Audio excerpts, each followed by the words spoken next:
Buenas tardes.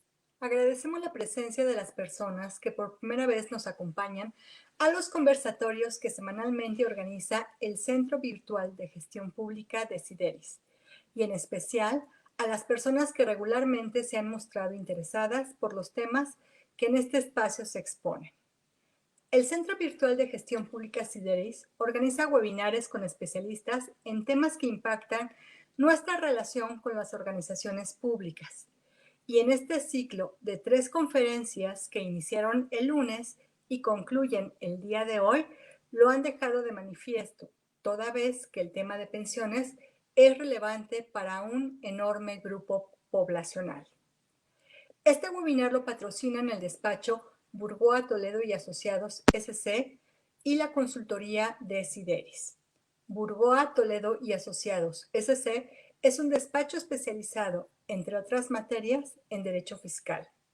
Sideris es una consultoría especializada en pensiones, entre otras materias.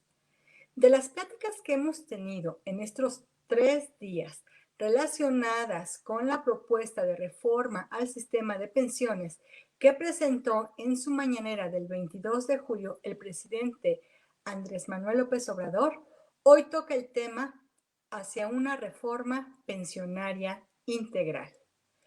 Cabe señalar que la iniciativa de reformas y adiciones a la Ley del Seguro Social aún no es pública y en este momento se desconocen los detalles técnico-jurídicos y las proyecciones financieras actuariales.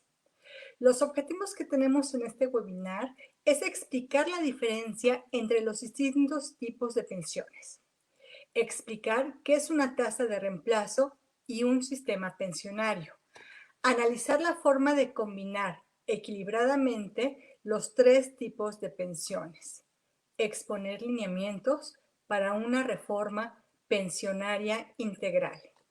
Las ideas principales que ustedes escucharán en este webinar de nuestros especialistas serán pensión contributiva del IMSS y del ISSSTE, pensión no contributiva relacionada con la pensión para el bienestar de adultos mayores, tasa de reemplazo, sistema pensionario integral. El webinar se organizará en 3 rondas. Una primera ronda de 5 minutos en la que cada uno de nuestros participantes expondrán algunos elementos desde los puntos de vista fiscal, laboral y de seguridad social para la mejora de la reforma pensionaria, esperando que sus comentarios contribuyan a que sea más integral y se logre la suficiencia y solvencia para el mayor número de trabajadores. Las perspectivas que se les pedirán son las siguientes: una fiscalidad más sana para las empresas y los trabajadores, una mayor protección efectiva de los derechos de los trabajadores, una mayor cobertura al sistema pensionario. En la segunda ronda le formularé a cada uno de los panelistas una pregunta sobre el tema y tendrán 4 minutos para responderla. En la tercera y última ronda, cada panelista contará con 3 minutos para contestar una pregunta en la que integren su exposición y formulen algunas conclusiones. Finalmente, y si el tiempo no los permite, destinaremos el resto del tiempo programado a responder las preguntas que nos formulen por Facebook. Así es que los invitamos a participar. Hoy nos acompañan 3 expertos en materia de pensiones con enfoques diferentes. El doctor Carlos Burgoa Toledo es doctor en Derecho por la Universidad Nacional Autónoma de México y por la Universidad de Camerino, Italia. Tiene estudios de postdoctorado en la Facultad de Contabilidad y Administración de la UNAM, miembro del órgano de gobierno de la PRODECON por designación presidencial, miembro del Sistema Nacional de Investigadores, socio de Burgoa Toledo y Asociados SC, especializado en Derecho Fiscal, entre otras materias, y profesor de la Universidad Nacional Autónoma de México. Y a solicitud por él, un contribuyente muy cumplido. Antes de darle la palabra a doctor Burgoa, me permito compartir una frase de la CONSAR, órgano desconcentrado de la Secretaría de Hacienda y responsable de supervisar a las AFORES. contenida en el cuarto apunto sobre el debate de pensiones. Abro cita. El costo fiscal de la pensión para el bienestar de las personas adultas mayores hay que reconocer que es relativamente elevado, no tanto por su monto, el cual está incluso por debajo de la línea de pobreza alimentaria de la Coneval, que es de un poco más de 2,500 pesos al mes. Más bien es alto porque se extiende a toda la población de adultos mayores, incluso a quienes ya gozan de una pensión del IMSS, del ISSSTE, de Pemex o de CFE, por mencionar algunos. El costo actuarial acumulado de la pensión para el bienestar de adultos mayores hasta el año 2100 es, por sí solo, de 38,3% del Producto Interno Bruto. Esto implica que el costo fiscal de esta pensión para el bienestar de adultos mayores, sumado al que hoy tiene el SAR, es de 48,8% del Producto Interno Bruto. Estas cifras son sin considerar la aprobación de la reforma propuesta. Doctor Burgoa, ¿nos podría explicar qué es una pensión contributiva y qué es una pensión no contributiva? Le cedo la palabra por 5 minutos. Gracias. Muchas gracias. Bueno, también agradezco el acotamiento del contribuyente cumplido, porque así como estamos hoy en día y con lo que va a estar de habido el Estado en recursos, siempre será importante traerlo presente. Yo quisiera comenzar haciendo un acotamiento, porque en la forma de hablar diaria pudiera cometerse en algunas ocasiones errores, y estos errores conceptuales pueden ser quizás importantes para entender la gravedad y la importancia del tema. Yo he escuchado que la gente se refiere indistintamente a jubilaciones y a pensiones, y bueno, yo creo que aquí es muy importante empezar por esta diferencia. Las jubilaciones son propias de lo que pudiera ser un programa o un plan privado. Se entiende mejor pensando en empresas privadas que de alguna manera pues tienen por ahí algún plan de jubilaciones. Y las pensiones pues son las que vienen propiamente de un sistema en donde ya está establecido por ley, donde participa el Estado y se regula, y pues todo lo que tenemos conocimiento de tal. Bajo esa lógica, hemos platicado en las sesiones anteriores que no juega igual, ojo, no juega igual para un patrón en lo fiscal. Las pensiones, por ser un mote de tipo legal, pues evidentemente por ser una obligación, incluso hasta de tipo constitucional, se les permite la deducción posible. Bueno, quizás un tanto sería ese el contexto similar. Lo que no sucede con las jubilaciones, entrando ya de lleno a la pregunta, sucede lo siguiente. Las pensiones son de dos tipos, las contributivas y las no contributivas. Y para entenderlo mejor, vayamos simplemente por el cúmulo de la palabra. Las pensiones contributivas son aquellas que requieren algunos requisitos mínimos de, pues vamos a llamarlo así, cotización.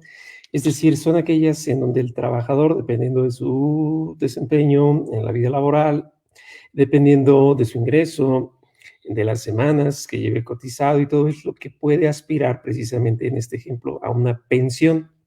Por eso se le llama contributiva, en la lógica de que pues él contribuye al gasto público, desde luego, y en este rubro en específico también contribuye para poder alcanzar ese tipo de pensiones. Las pensiones no contributivas son diferentes. Las pensiones no contributivas no requieren como tal de que el beneficiado tuviese, obviamente, este esfuerzo o que debiera cubrir estos requisitos de cotización. Se entregan a las personas en la lógica que se entiende más, que tienen una necesidad o que están en una situación vulnerable por la cual requieren ayuda. Incluso aquí es donde yo creo que vale la pena retomar un poco la esencia de lo que ha pasado en México. Se dice que las primeras pensiones no contributivas o el primer programa que surgió, pues estos instrumentos desde el 2001, cuando en aquel entonces el actual presidente era jefe del gobierno o de la Ciudad de México, hoy en día pues antes del Distrito Federal. Consistía obviamente en que se estaba dando dinero a los adultos mayores de 70 años y siempre y cuando pues pudieran acreditar simple y sencillamente una residencia mínima de 3 años en la ciudad. Bajo esta lógica, pues todos ubicamos que fue un tanto, ¿por qué no decirlo abiertamente?, populista la idea, sin que por populismo se entienda que es malo. Y de ahí es que se empezó a replicar en algunos de los estados. Posteriormente, incluso la federación, pues también empezó a pensar en alguna de estas ideas y bueno, pues como que fue un boom para efectos políticos, resultó bastante atractivo y resultó bastante bueno. Sin embargo, yo quiero hacer énfasis en un punto importante. Las pensiones no contributivas tienen un financiamiento totalmente de recursos fiscales generales. Aquí es donde yo creo que vale la pena que todos tengamos presente el tema. ¿Por qué? Recordemos que el Estado no es una fuente económica productiva de lucro.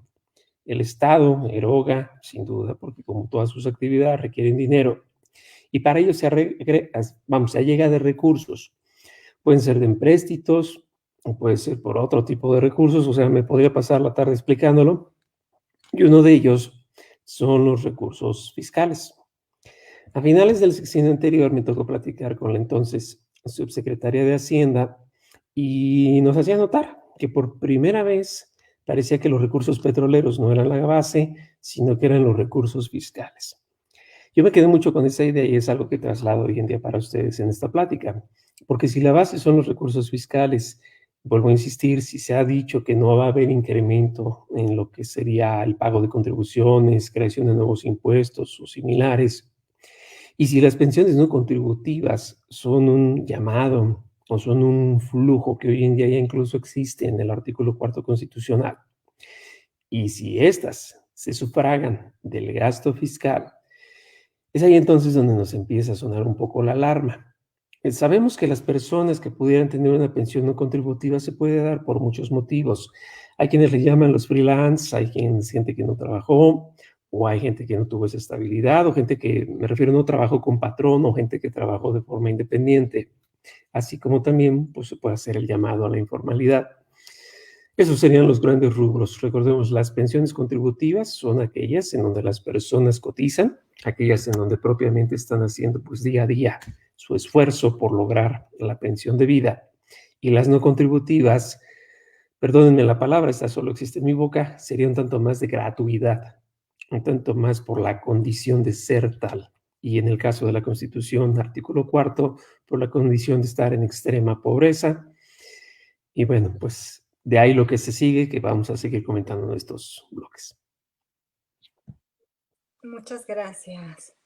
Cederé ahora la palabra al maestro Hipólito Romero Reséndez. Él es maestro en Administración Pública con mención honorífica por el Instituto Nacional de Administración Pública. Tiene estudios de posgrado con la especialidad en Derecho del Trabajo por la Junta Local de Conciliación y Arbitraje del Distrito Federal. Es licenciado en Derecho por la Universidad Latinoamericana, experto en litigio estratégico en materias laboral, administrativa y disciplinaria, catedrático de varias instituciones públicas como el Instituto Nacional de Administración Pública, la Universidad Anáhuac, el Instituto de Administración Pública de Tabasco, Universidad Autónoma del Estado de México y también en la División de Educación Continua de la Facultad de Contaduría y Administración de la UNAM. Ha sido servidor público en el área de relaciones laborales y responsabilidades administrativas por más de 20 años. Si me lo permite, antes, y aunque no me lo permita también, antes de cederle la palabra, citaré una frase de la CONSAR que, como les he dicho, se puede consultar en el apunte 4 sobre el debate de las pensiones. Abro cita.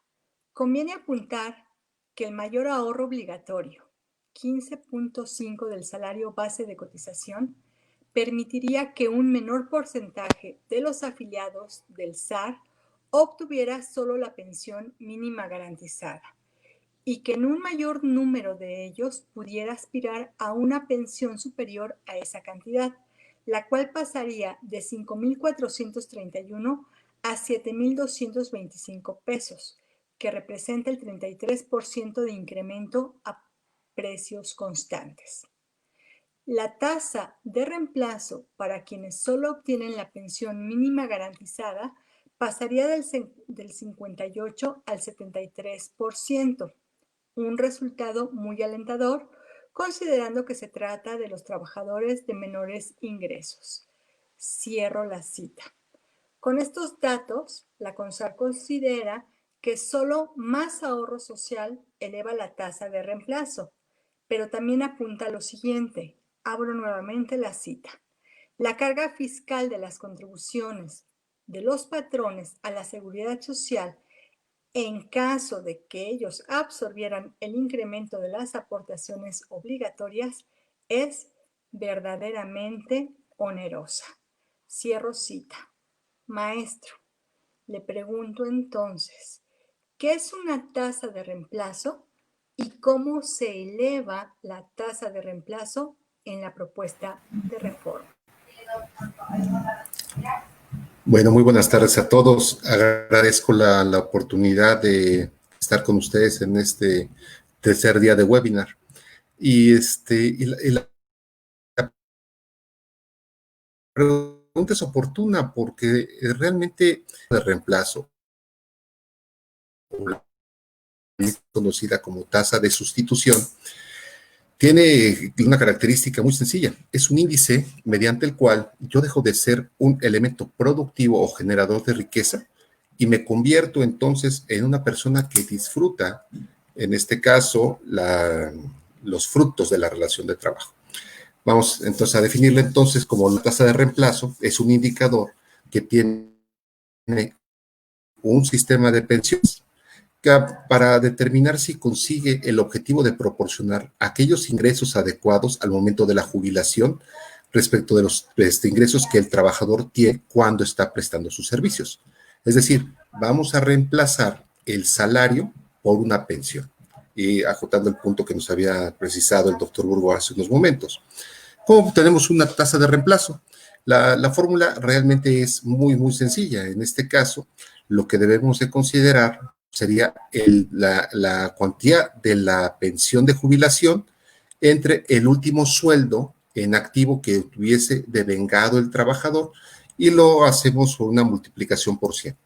Por ejemplo, si estamos hablando de que un trabajador recibe hipotéticamente 10,000 pesos mensuales de salario y eventualmente hablamos de que una pensión no está considerada al mismo monto que el salario, vamos a pensar que sea una pensión sobre 7,000 pesos aproximadamente, la tasa de reemplazo sería del 70%. En este caso, lo que hacemos es dividir esa pensión deseada de 7,000 pesos entre los 10,000 pesos correspondientes al último salario del trabajador, que nos da un factor del 0.7, y esto multiplicado por 100 nos da el 70%. Entonces, considerando ya, teniendo claro lo que es una tasa de reemplazo, podemos considerar que dentro de la presentación, que es el único medio que conocemos con relación a la propuesta, desde mi punto de vista empieza a haber una serie de contradicciones significativas al empezar a mezclar los conceptos de UMA, unidad de medida de actualización, con salarios mínimos. En este caso, por ejemplo, lo que se está presentando es que se habla en un principio de que tenemos una tasa promedio de reemplazo del 30%. Es decir, si yo gano 10,000 pesos, la tasa promedio la tasa promedio de reemplazo actual es de aproximadamente el 30% para aquellos que tienen ingresos de 4 veces el salario mínimo. En este caso, la propuesta lo que busca es incrementar de ese 30 a un 40% en promedio, y ahí es donde tenemos los números donde se empieza a jugar, porque, por ejemplo, para aquellos trabajadores con un salario mínimo, podrían ver en un momento dado incrementada su tasa de reemplazo hasta un poco más del 100%, es decir, podrían empezar en recibir por reemplazo lo mismo que estaban percibiendo antes de jubilarse. Y ese porcentaje disminuye conforme van subiendo los números de salarios. En este caso, la propuesta está hablando de aproximadamente un 54% para los trabajadores con ingresos de 5 salarios mínimos. En pesos, más o menos estamos hablando que en estos momentos la pensión garantizada para todo mundo, universal, estaríamos hablando sobre la base de 3,200, 3,300 pesos. Y con lo que y esta propuesta lo que busca es ampliar esta base para tener entonces un promedio sobre 4,345 pesos. Desde mi punto de vista, aquí es donde entramos en problemas, porque al mezclar trabajadores que perciban o no unidades, un 4% de la unidad de medida, 4 veces la unidad de medida de actualización, nos hablan, por ejemplo, que para este año se estableció por este concepto que asciende a la cantidad de 86,88 pesos diarios. Mientras que el salario mínimo, no olvidemos que con las modificaciones que se hicieron, al tener 2 zonas de salario mínimo, podemos ver serias diferencias entre uno y otro lado. En la zona libre de la frontera norte es de 185 pesos con 56 centavos al día de hoy, y el resto del país es 123,22.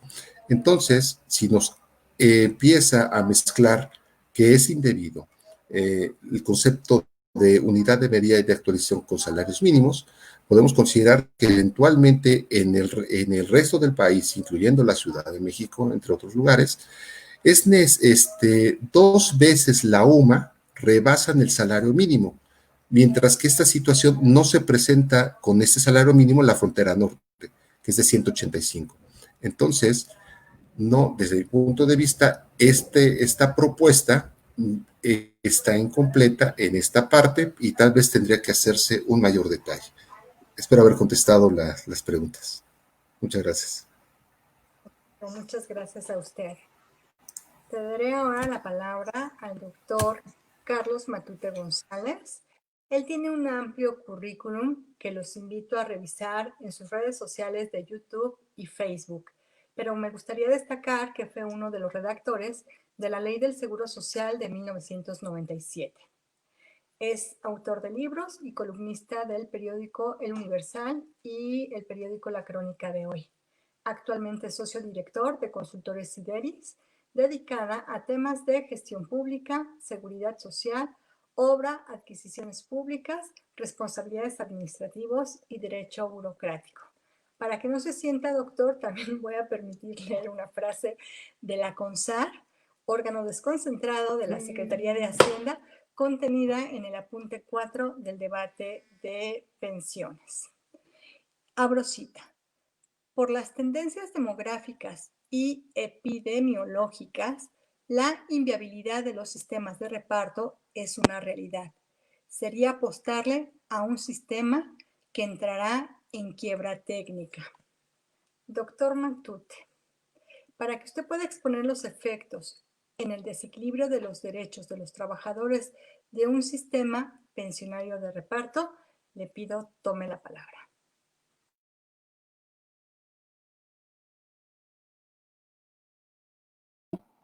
Gracias, buenas tardes. Gracias, Hipólito, gracias, Carlos, por acompañarnos en este webinar.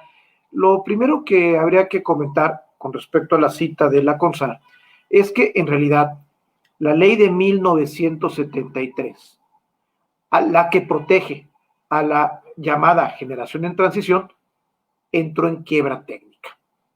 ¿Qué significa esto? Que en el 92, los reservas del ISSSTE simplemente ya no existían y se empezaba a pagar las pensiones con recurso federal, con presupuesto. Y las del IMSS, cuando se hace la reforma en el 96-97, estaban por agotarse y se tomó la decisión que el gobierno federal pagara, es decir, todos los habitantes de este país pagaran a través de los impuestos las pensiones de los trabajadores que habían cotizado en la ley del 73. Es decir, que el pasivo laboral contingente, lo que se debía de pensiones, lo asumió el presupuesto federal. ¿Qué significa esto? Que en estos momentos el 20% del presupuesto federal se dedica al pago de estas pensiones y el año pasado creció en un 7% y se prevé que en este año crezca en otro 7%, 8%. Es decir, es un crecimiento exponencial si se compara con el ritmo de crecimiento de la recaudación fiscal y de los recursos disponibles.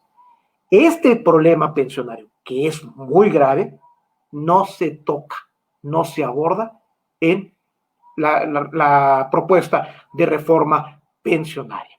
Incluso el señor presidente de la República, contrariando a una jurisprudencia de la Suprema Corte de Justicia que le favorece a los trabajadores de menores ingresos y perjudica a los de condición de mayor de 10 a 25 veces, decidió que no se iba a aplicar esta jurisprudencia que establecía que la ley del 73 solamente debe pagarse hasta 10 veces el salario mínimo.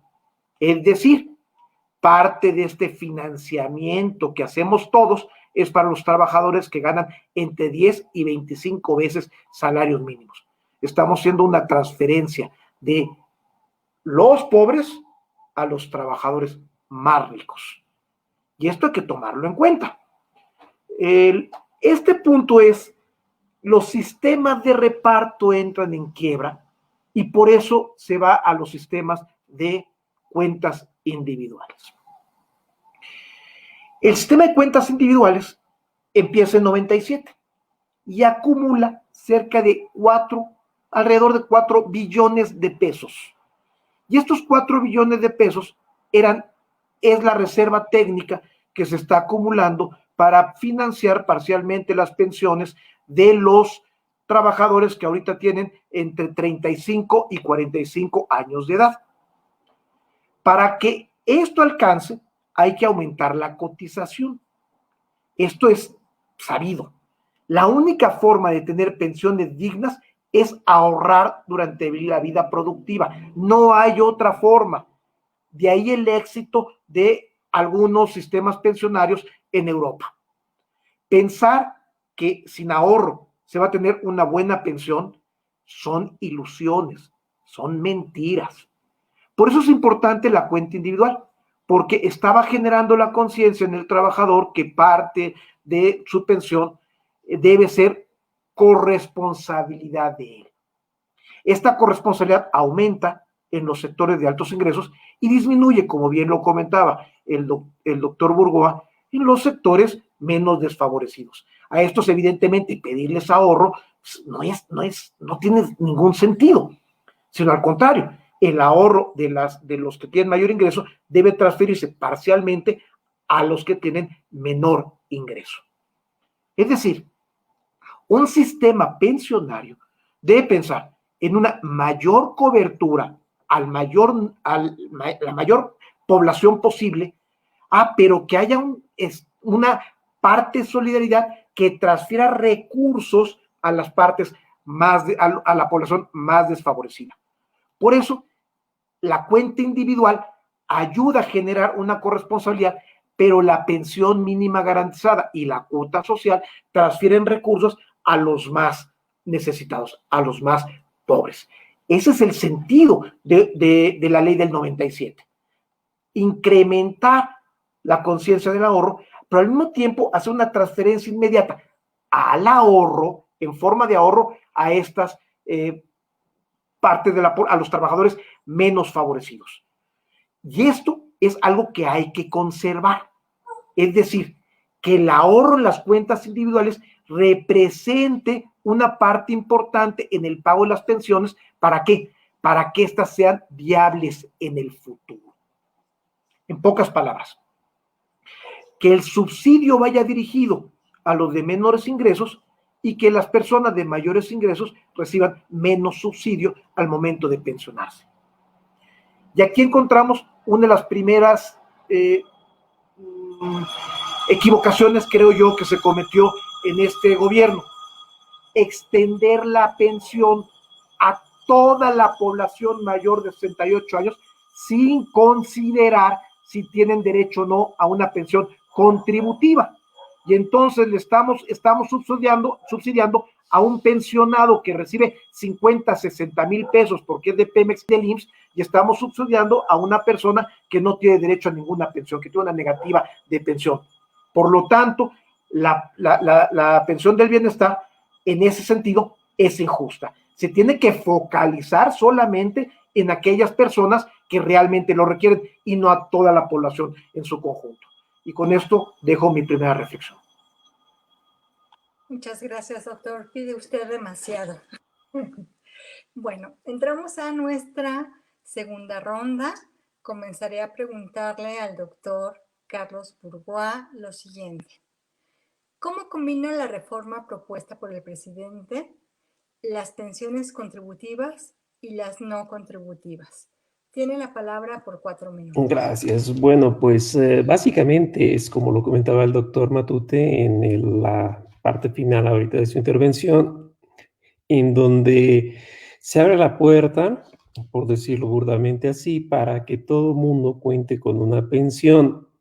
Realmente entender la mecánica no es muy difícil si comprendemos la forma de pensamiento del presidente en turno, que siempre se le ha criticado por dar y dar y dar a expuertas, así con las manos abiertas, sin saber propiamente si los fondos son suficientes o no. Debo ser muy claro en este aspecto porque me llama mucho la atención en dos sentidos. México no es el único que de alguna manera lo ha pensado así, aunque lo ha hecho a través de un enfoque diferente. La manera en que se está comportando esta iniciativa es de tipo latinoamericano, vamos a pensarlo así. Curioso porque México tiene una constitución escrita originalmente en inglés y bueno, pues pareciera que iba a ser otra la herencia, pero bueno, hoy en día sí lo tenemos. Por ejemplo, en Argentina se ha llevado bajo un principio muy importante que es el de distribución, ¿no? Es el principio contributivo y bajo esa lógica se está llevando allá. En Bolivia, por ponerlo como ejemplo, se tiene el principio de ciudadanía, pero México está utilizando el principio de necesidad. Y yo aquí quisiera remitir exactamente a lo que dice las láminas, que es lo único que tenemos al día de hoy que presenta el presidente en la mañana. Y se aboca, y perdón si lo leo textualmente, el artículo 4 constitucional, ahí dice, beneficios para los trabajadores. Los adultos mayores tendrán el derecho a recibir una pensión para apoyar sus gastos básicos de manutención durante la vejez. Realmente no lo dice así la reforma, pero bueno, el texto de la Constitución es más claro, que las personas mayores de 68 años tienen derecho a recibir por parte del Estado una pensión no contributiva en los términos que fije la ley, y es ahí el tema que nosotros estamos esperando. ¿Cómo lo va a fijar la ley? De entrada, como ya lo dijo el doctor Matute, la lógica es que todo mundo va a tener oportunidad a una pensión de este tipo. Y bueno, pues ciertos estamos todos de que los pobres puedan dejar de ser tales y se haga una economía más fuerte, pero no tiene que ser a expensas de un sacrificio o de otro o de uno. Tiene que estar con bases ciertas. Para dar este paso, lo que a mí me deja siempre muy en claro es que se requirió un fortalecimiento previo, una empresa fuerte, una economía sólida para poder avanzar a esto que queremos, porque todos lo queremos, pero no queremos que nadie salga lastimado, no por darle forzosamente pensiones no contributivas a personas que pues no han hecho la labor propia. Evidentemente van a estar lastimados los que sí han hecho pues en su vida laboral el camino propio. Sigue señalando la Constitución, en el caso de las y los indígenas y los afromexicanos, esa prestación se otorgará a partir de los 65 años de edad. Entonces, toda esta combinación viene por referencia de la Constitución. Insisto, se busca que todo el mundo tenga ese tipo de pensiones, y es donde viene el punto verdaderamente dañino. Y si nos vamos a la Constitución, resulta todavía más dañino, porque no sabemos si es preferencia o es discriminación. Los indígenas y los afromexicanos también son mexicanos. El mismo presidente lo ha dicho, aún los delincuentes son ciudadanos que tienen derechos. Si en este momento se está abriendo la puerta a todos, ¿dónde queda ese principio de debida distribución? La base fuerte, que es la que nos va a poder sacar adelante y que pudiera ser consistente con el punto que se desea, debe ser, como lo hemos platicado ya, de manera integral, no de forma aislada. Se busca que todo el mundo pase. Es tanto como abrir la puerta del consultorio dental y todo el mundo vaya a sentarse a tener una consulta sin haber pagado el debido precio para saber si los materiales de la misma calidad pueden alcanzar a todos. Pareciera un tanto descuidado. Y desde luego, pues es un tema delicado. Vuelvo a insistir, la combinación o las espuertas que quieren realizar suena dañino. Un poquito más vamos a platicar adelante ya con el cierre de esto, pero en términos generales lo podría definir así. Muchas gracias. Maestro Hipólito Romero, ¿es justo que se sume a la pensión garantizada la pensión no contributiva para elevar la tasa de reemplazo? Tiene la palabra por 4 minutos. Y realmente todo indica, como lo han expresado los doctores Carlos y Carlos hace unos momentos, que bajo esa óptica pues nos queda perfectamente claro que es injusto. Es injusto que yo como trabajador me gane el pan, me siente a la mesa y llegue, toque la puerta cualquier persona y se siente a comer lo mismo que yo estoy comiendo, pero a mí sí me costó y a él no le costó. Y esta situación se replica de alguna manera en el servicio público y en los supuestos de excepción y demás. Pero la pregunta así, ¿es justo que se sume la pensión garantizada, a la pensión garantizada, a la pensión no contributiva? Habría que hacernos otra pregunta. ¿Es justo que en nuestro país una persona no tenga asegurada su vejez? Con la riqueza que tiene este país, con las posibilidades que tiene este país. ¿Es justo? Vamos, yo creo que sería muy importante que pudiéramos medir el grado de avance que tenemos como sociedad con relación al eslabón más débil. Me queda claro que no conozco el nombre, pero en este país la persona más pobre de México muy probablemente es una mujer indígena, mayor de edad, analfabeta, con problemas de salud, que no tiene asegurada una vejez digna. Eso sí lo considero yo desde un punto de vista de donde hemos encontrado las fallas más significativas con relación a lo que estamos haciendo, no nada más desde la parte de gobierno, sino desde un principio de justicia social.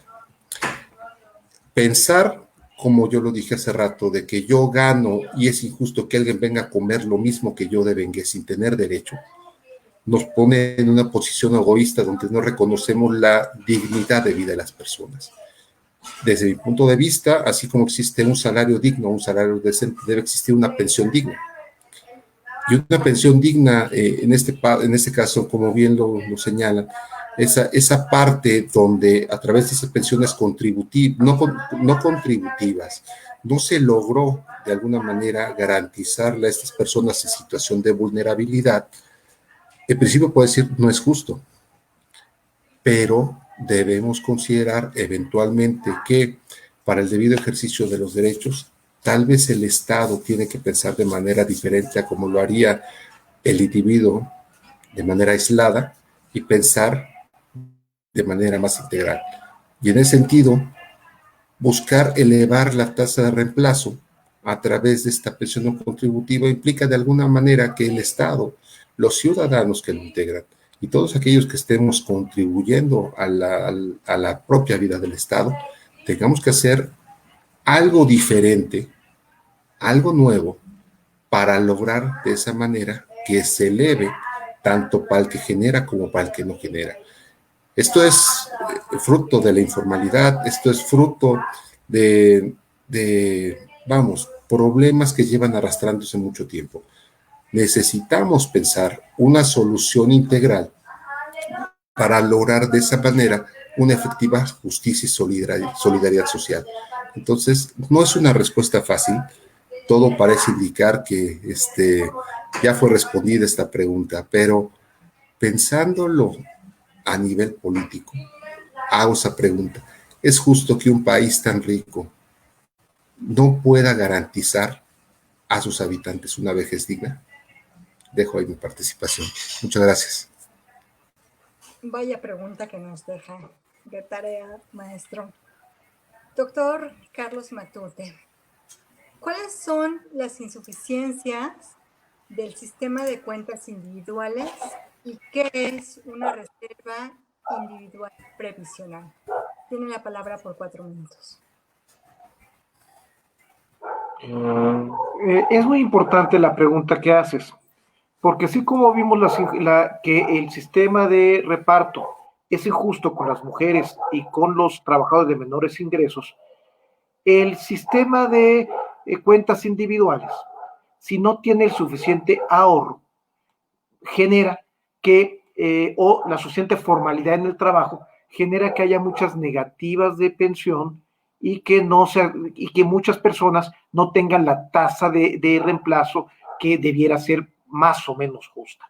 Entonces, el sistema de cuentas individuales con bajo ahorro, como el mexicano, donde solamente el 6% del salario es parte de la aportación para jubilarse, ya sea en forma tripartita, esto genera que, pues, difícilmente se pueda garantizar una tasa de reemplazo suficiente o que se den condiciones, o que el sistema esté diseñado para que haya muchos negativas de pensión.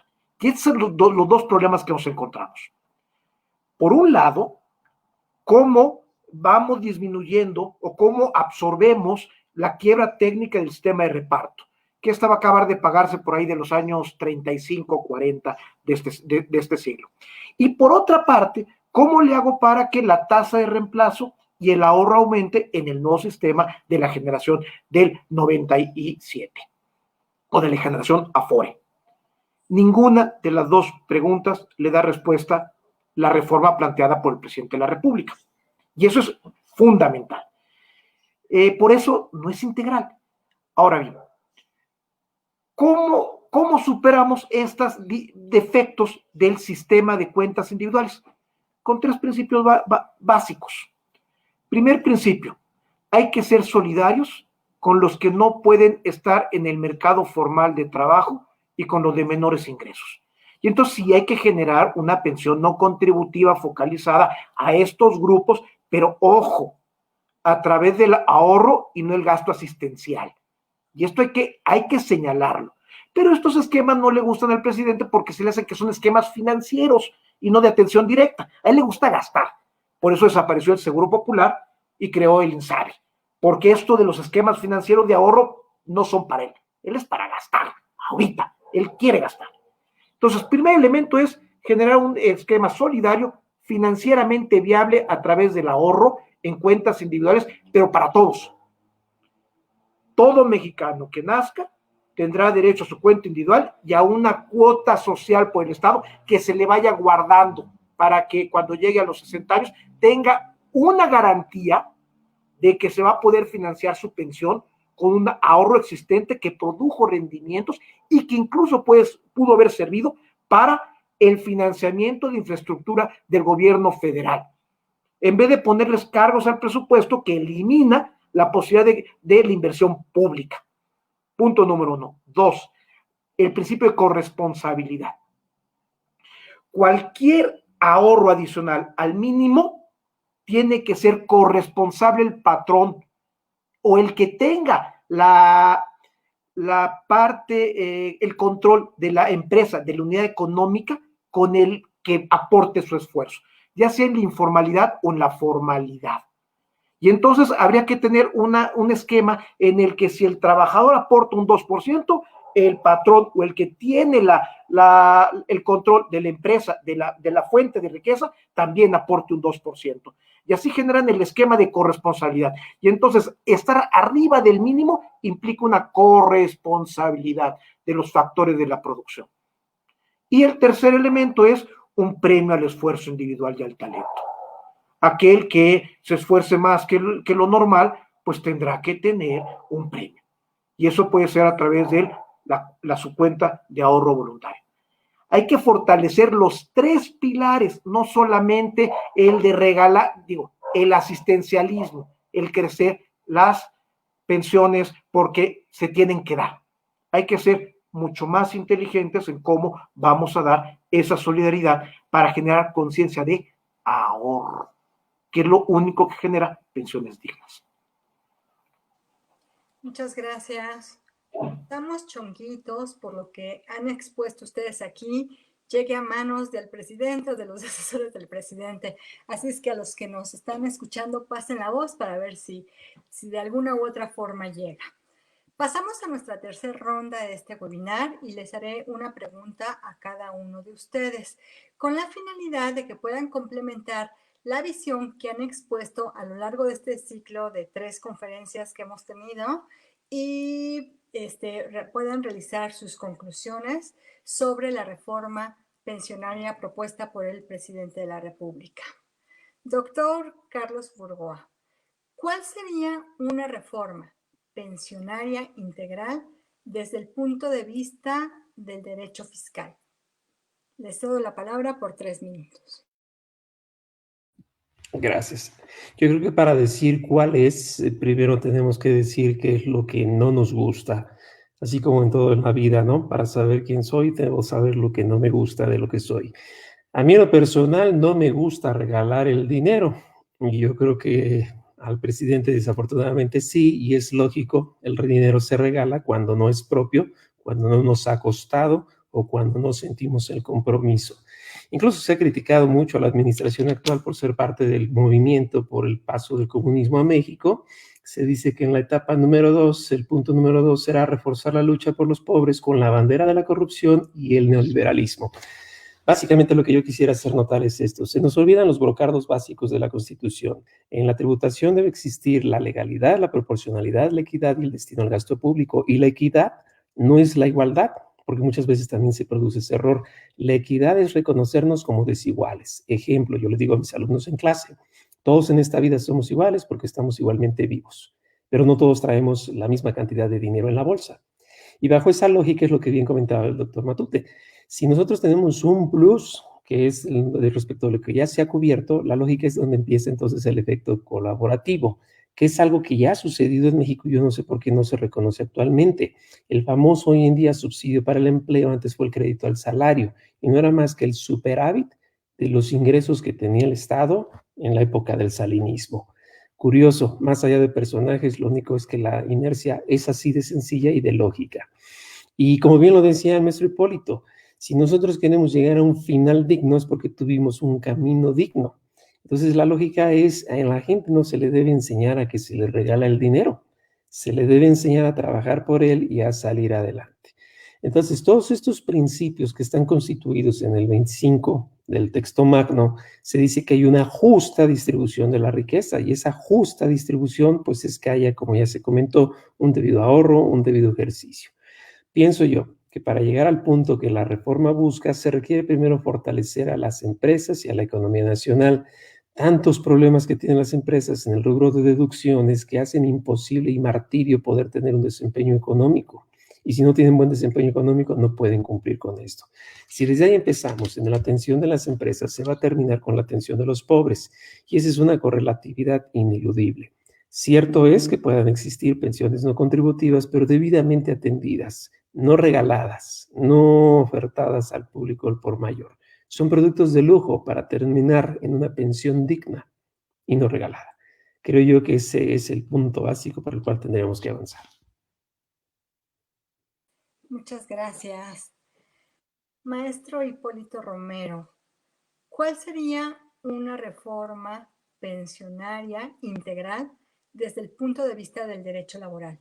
Tiene la palabra. El ser humano es eminentemente aspiracional. Nosotros, a pesar de que nos gusta mucho como seres humanos estar dentro de nuestros ámbitos conocidos, buscamos de alguna manera disfrutarlo de la mejor manera posible.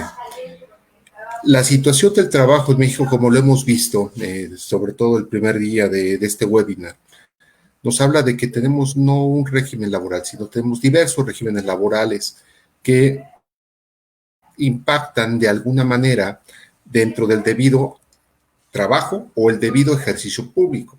Vamos, tenemos la Ley Federal del Trabajo y la Ley Burocrática, la Ley Federal de los Trabajadores al Servicio del Estado, y tenemos también los regímenes de las propias entidades. Todos estos tienen diversos sistemas en los cuales los trabajadores buscan de alguna manera tener una vida laboral estable. Es uno de los mayores principios del derecho laboral. El problema es que, como toda ley laboral, va a llegar al punto en que el trabajador concluye esta vida laboral. Ojalá sea en la parte de que tenga la posibilidad de tener una vejez digna a través de una pensión digna que hubiese generado. Pero esos altibajos que se presentan por condiciones ajenas al propio trabajador, el ejemplo clarísimo es este año con la pandemia, puede ser un año perdido, un año donde inclusive se hicieron acuerdos laborales con la finalidad de reducir hasta salarios. Entonces, ¿cómo vamos a llegar a una pensión digna si las relaciones laborales no lo permitieron en ese mundo ideal? Entonces, debemos pensar que el trabajador, a través de lo que se considera, y en este caso, debemos considerar inclusive que si de por sí el dinero no le alcanza, con una pensión menos, entonces el punto para tener una pensión integral en materia laboral sería responsabilidad. Responsabilidad tanto de patrón como responsabilidad de trabajador, con la posibilidad de mejorar aspiracionalmente sus condiciones, no solamente del trabajo, que trasciendan a las mismas, que lleguen a una vejez, una vida digna después del trabajo. Ese sería el punto para mí. Muchas gracias.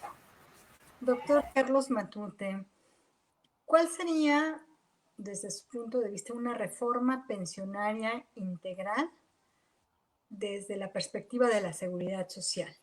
Tiene la palabra.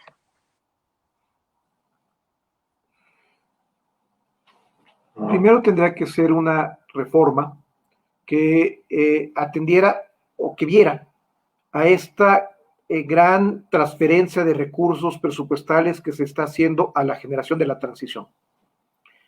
Se tendría que revisar, aplicar la jurisprudencia que, como ya comentaba en la Corte, de tal manera que ya no hubiera una transferencia no correcta a ciertos sectores privilegiados de la sociedad. No es correcto que una persona que recibe entre 22, un grupo que recibe entre 22 y 70,000 pesos de pensión, todavía reciba la pensión del bienestar.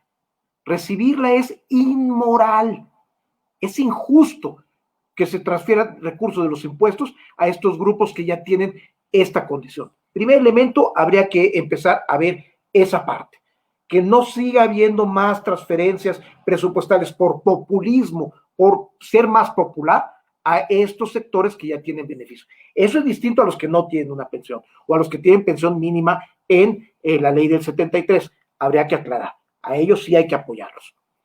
Por otro lado, habría que establecer una cuota social más alta, beneficiando a los de menores ingresos, por ejemplo, que el de menor ingreso reciba el 10% de su salario y que el del mayor ingreso, el que cotiza a 25 veces el salario mínimo, reciba el 2 o el 1% menor ingreso. De tal manera que el apoyo sea mayor para los de menores ingresos y menor para los de mayores ingresos, pero que siga existiendo porque es un incentivo a la cotización. Es decir, que la cuota social se convierta en un incentivo para la formalidad en el trabajo.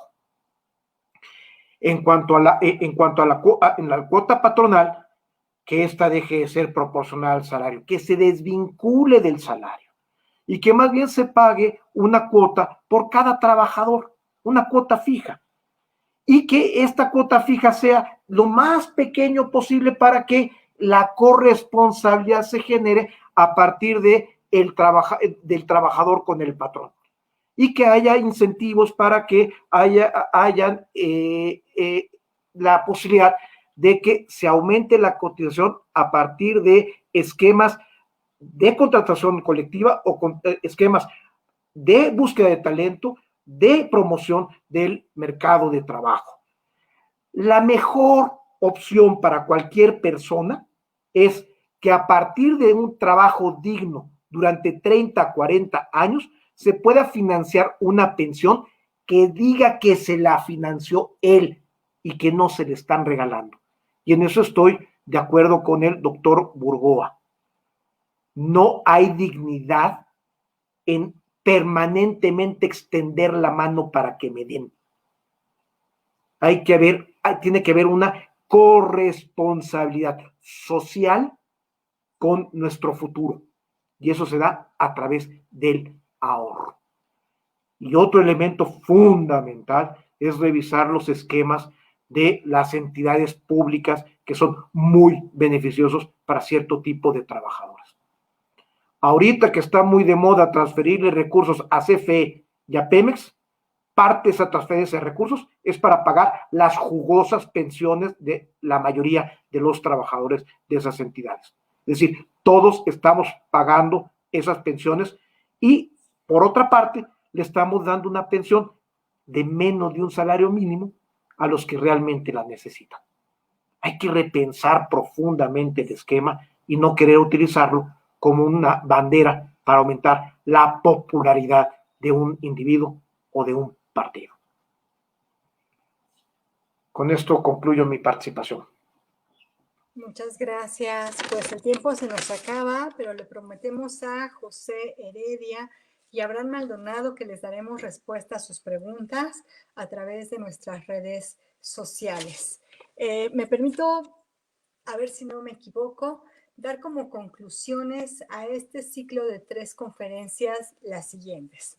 Sería la número 1, esa es obvia, aún no se presenta ante el Congreso de la Unión la iniciativa de reformas al sistema de pensiones. ¿Por qué? No lo sabemos. Lo que sí sabemos es que esto probablemente denote una falta de transparencia. La siguiente es que la propuesta de reformas al sistema de pensiones no es integral. Laboralmente no lo es porque deja fuera a los trabajadores de la economía informal. Fiscalmente tampoco lo es porque el incremento de cuotas a los patrones tiene un efecto negativo en el trabajo y en el mercado. En el trabajo porque probablemente vaya a haber menos personas contratadas y en el mercado porque los precios, el aumento de la nómina se reflejará en el incremento de los precios. Tampoco lo es desde el punto de vista de la seguridad social porque no incluye a todos los trabajadores y no es financieramente viable. Otra conclusión sería que de prosperar la iniciativa cuando se presente, solo se ve beneficiada la generación Afore. La mayoría de los trabajadores de esta generación comenzarán a jubilarse dentro de 20 años. Y la que considero como última para redondear es que presupuestalmente tiene un costo muy elevado. Según la CONSAR, el 50% del Producto Interno Bruto, con todo lo que esto implica, es decir, dejar de cubrir otras necesidades sociales o no cubrirlas como se requieren. Cito algunas: educación, salud, seguridad social, internet, entre otras que tenemos como sociedad. No me resta más que agradecerles en nombre del despacho Bourgois, Toledo y Asociados, SC, y del Centro Virtual de Estudios de Gestión Pública patrocinado por Sideris, su participación en este webinar. Maestro Hipólito Romero Reséndez, doctor Carlos Bourgois Toledo y doctor Carlos Matute González, muchas gracias por haber compartido con nosotros sus reflexiones sobre la propuesta de reforma pensionaria. Gracias por ayudarnos a entender cómo la propuesta de reformas al sistema de pensiones puede afectar las expectativas de vida digna de la llamada generación Afore y afectar las finanzas públicas en los próximos 30 años. Los invitamos a que nos acompañen en nuestro webinar de la semana que entra, que será el 30 de julio de este año a las 18 horas, en las que se abordará el tema de la licitación y la ejecución en la contratación pública.